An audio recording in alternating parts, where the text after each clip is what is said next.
the WSTC News Podcast, brought to you by the Belmont-Harrison Career Centers in St. Clairsville High School. I'll be your host, Adrian Lau. And I'm Riley Tiemann. Today we will discuss a mysterious Welsh garden vandal, ChatGPT and other learning AI, and the new Super Mario movie, and last year's top mullets.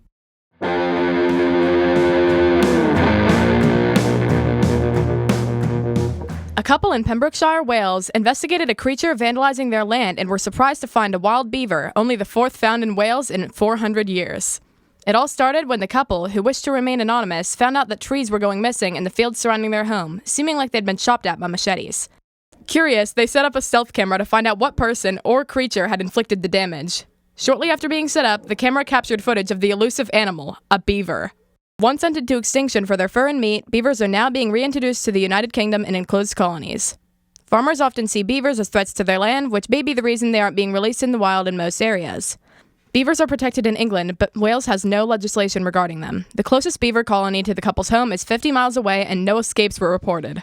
The pair were astonished at the herbivorous discovery and decided to nickname it Anthony after military historian Anthony Beaver with 2 E's. They claim they love watching the beaver go about his business at night. The two claim Anthony has become fat as a pig, spending hours every night chewing trees and dragging around branches. There are currently no plans to revive the wild beaver population in Pembrokeshire, but the Welsh Beaver Project aims to submit an application to the National Resources of Wales to release them this year in Western Wales, also known as the Dyfi catchment.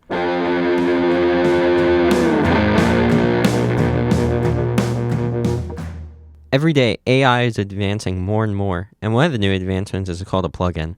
Plugins allow developers to link the language models to information and services in the real world. So what is a plugin? Well, a plugin is a thing that allows GPT to have access to things like internet use or like third-party services. Why is this a big deal? Well, before this, GPT did not have anything outside of their model that they could access. One of the plugins allows GPT to access the internet. Before this was added, GPT would sometimes hallucinate and drift away from the actual topic given to it. Also, when you give GPT access to the internet, it can get the most up-to-date info and give you a more accurate answer. Okay, so how does this affect me? Why should I care? Well, there's plugins that you can use that will help you with your everyday life. For example, there's a Klarna plugin, which has an online shopping assistant, and Expedia also has a plugin that can help you with recommending hotels to stay at and places to go.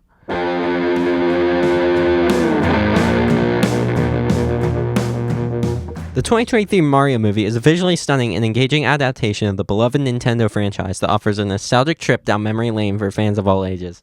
Chris Pratt's performance as the iconic Mario is surprisingly delightful. He skillfully blends his comedic charm with heartfelt emotion, successfully embodying the essence of our favorite Italian plumber. The film's vibrant colors, imaginative world building, and well-executed action sequences make it an entertaining watch, though it occasionally succumbs to some predictable plot twists. Nevertheless, the Mario movie delivers a satisfying cinematic experience that honors its video game's root. I'd give it a solid 4 out of 5 peaches. The news story you just heard was just written by GPT-4, and we did not change a thing about it.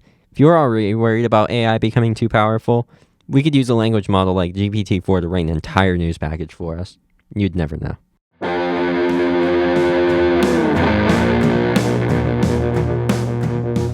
On October 20th, 2022, Scott Salvador, 34-year-old owner of a hardscaping and firewood company in Stillwater, New York, was crowned with the title of America's Best Mullet.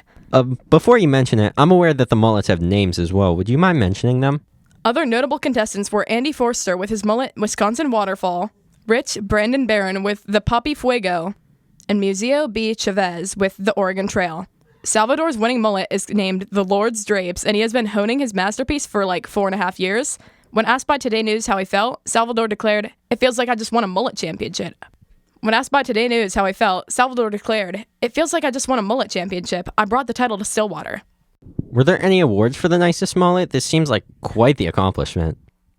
Yeah, along with bragging rights, Salvador won $2,500 in prize money and sponsorship packages. Congratulations to Salvador, the teen and kid division winners, and everyone else who participated in 2022's USA Mullet Championships.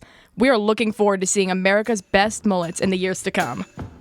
That's all for this episode of the WSTC News Podcast. Don't forget to subscribe to Red Devil Productions on YouTube for more releases from the Entertainment Marketing Program. Thanks for listening, and remember to make every moment matter today.